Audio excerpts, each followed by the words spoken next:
Chronicles of a Female Engineer. Hello and welcome to today's episode of Chronicles of a Female Engineer. Today's topic is around management of change. Now, this one is a very interesting topic because it's critical to an engineer's working life, and you might find some ways in which it can apply to your personal life too. So let's get started. What is management of change? Well, management of change is really around assessing how you're about to change a process or an equipment or the way you're going to do things to assess whether there's going to be any new hazards that are going to be introduced. Now let's take a couple of steps back. Let's assume you have got a way of doing things. You've got let's keep it simple. If you've got a way that you go to work, you know how you go to work and you've always done it that way. Now, you've actually now got a child or you've got to look after your sister's kids for 2 weeks. And now instead of just going to work, you've got to actually look after the kids. You've got to get them ready in the morning, make them breakfast, go and drop them off at daycare before you get to work. So now there's a few extra steps involved from what you used to do. So now you can't just wake up at 7:30 and be on the road to work by 8. You actually have to wake up at, let's say 5:45 or 6:45 now. You've got to get the kids fed, changed, and then you've got to drop them off at school. So that could take a little bit longer.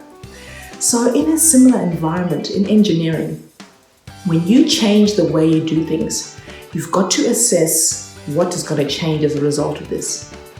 By me changing from a certain type of pump to a different style pump, or stopping, a certain part of the process altogether and going ahead and doing it because it's been problematic or because it's caused a certain number of incidents in the past, you've got to look very closely at what the potential impact would be. And there's a nice way to look at the different categories that could be impacted by your change. So engineers like to look at, well, does this affect my plant and equipment? So is there any specific things that are going to change about the way that I am running my plant?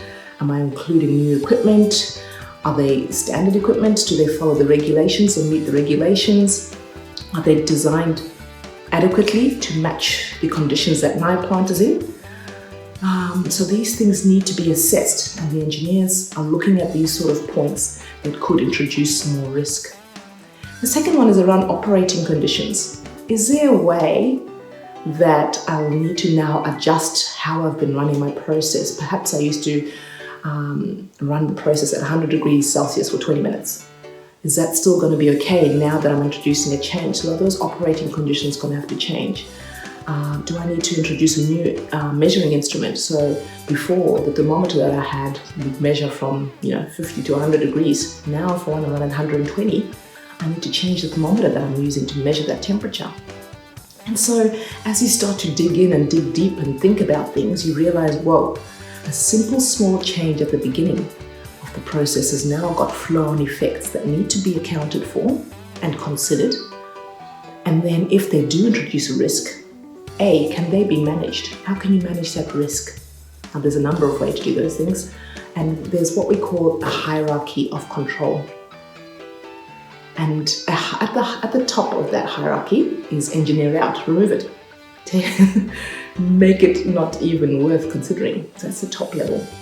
The second level is separation. Can you separate this from any other incidents that we've got on hand? And then you go through a few more stages. Can you substitute? And the last line of defense is always PPE, personal protective equipment.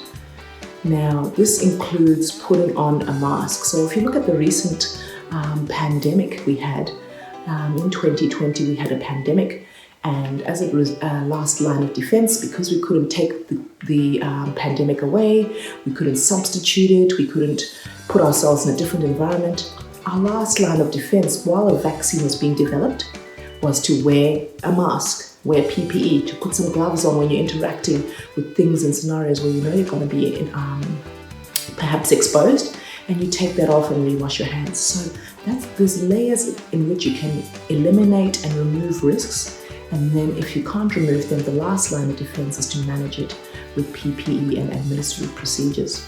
Okay, so this is the steps that you take to actually analyze, what am I introducing? What is my change and what's the desired outcome? What are the undesired outcomes that could arise as a result of this change? And what can I do to manage them? If we keep going through perhaps the changes, it's not just on your part or your processes, but there could be an impact on your people as well.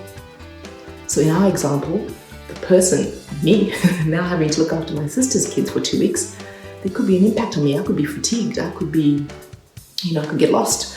So I need to make sure I rest. I need to make sure I know where the new daycare is. I need to know the routes, the traffic. Is there going to be high traffic at that time, which is going to impact me getting to work? So there's a people element as well.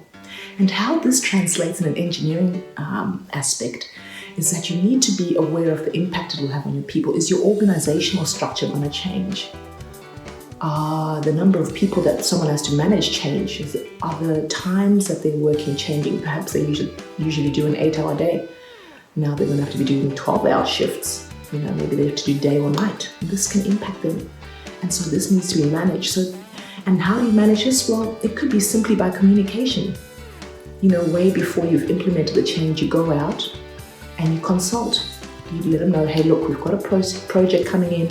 It's going to involve X, Y, and Z, but some of the ramifications of this, or some of the consequences we'll need to do to manage it, is that you're going to have to be on a day and a night shift while we transition.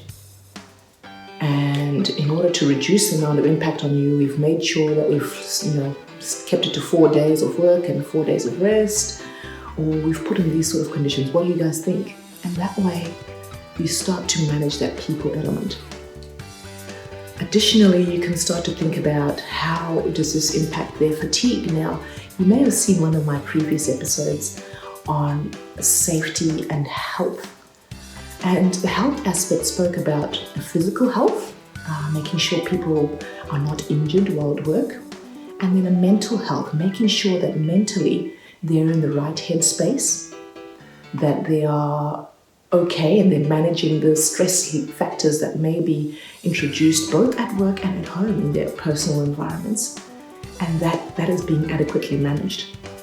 So there's really a full spectrum, if you want, that management of change has to look at. Not just the change and the desired outcome that you want, but the potential impact of that change, whether it's on people, plant, process, or equipment, and how you can manage that to safely achieve your outcomes. And a way that you can track all of this is to have some actions, and these actions will track whether you're going to plan. So this includes assessing, perhaps you've got some tracking points to see, maybe in 3 months' time you want to review how that change has been effective. You want to make sure that none of the risks that you ascertained were going to be risks have now presented themselves. And once you're comfortable, you can then remove the control elements. So you don't need to review how your change is, whether your change has been effective and that it's not causing any undue or anything you didn't anticipate as a result. So I think that's a really exciting platform of management of change, and whether you've known it or not, you've been managing change in your own lives as well. So I hope you've enjoyed today's episode of Chronicles of a Female Engineer. And I hope you can leave some lessons and things that you've learned from today, any key takeaways.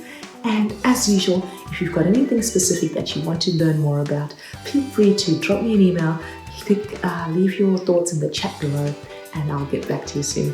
Thanks again.